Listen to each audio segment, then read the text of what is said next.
Okay, so this is a sampling question. Okay, so we've got a nice list of patients. That's going to be useful.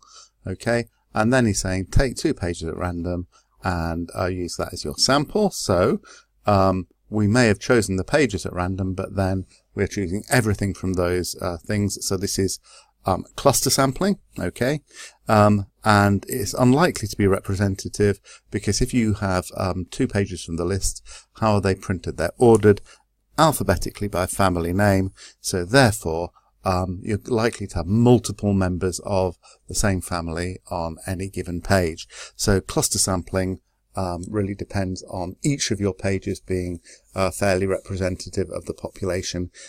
Here it probably wouldn't be, so it's not a very good sampling method. Okay, then we've got a doctor who suggests use a systematic method, so we explain briefly how this could be done. So we have to do something with the numbers, I think. So we need to find 40 patients from a total of 3,200. So I think we do need to say what the skip size would be. So therefore we do a division, and 40, when you divide 3,200 by 40, you get 80. So we're going to be skipping, we're going to look at every 80th patient. And the first patient, because we're looking at every 80th, we should choose one of the first 80 at random. Luckily, there is no remainder on this division, so systematic sampling is a fairly simple thing. We don't have that worrying about what happens when there's a remainder to do. Okay, and the advantages over a single random sample is firstly, it's probably easier to do than generating all those random numbers. You're just doing every 80th person.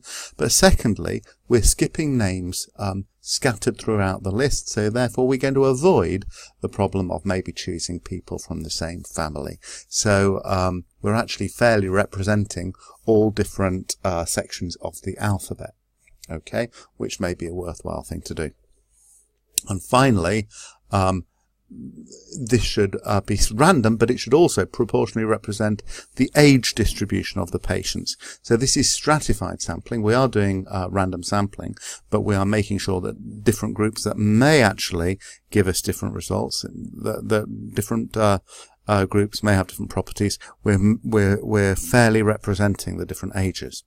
Okay, so we've now got to say how many. Okay, if there are this many over 60 in my 3,200, how many should there be in my sample? So I need to say that 737 out of 320, that's a fraction of 60-year-old over 60s I've got in my entire list, and I need to, if I'm now looking at 40 patients, I need to make sure that fraction of 40. So you work this out and you round to the nearest whole number. So there's the mark scheme, cluster sampling, several members of the same family, random numbers. It does not actually have the answer to B2 on this mark scheme. Okay, so it should say 2 reasons, easier to do, and will fairly represent different sections of the alphabet.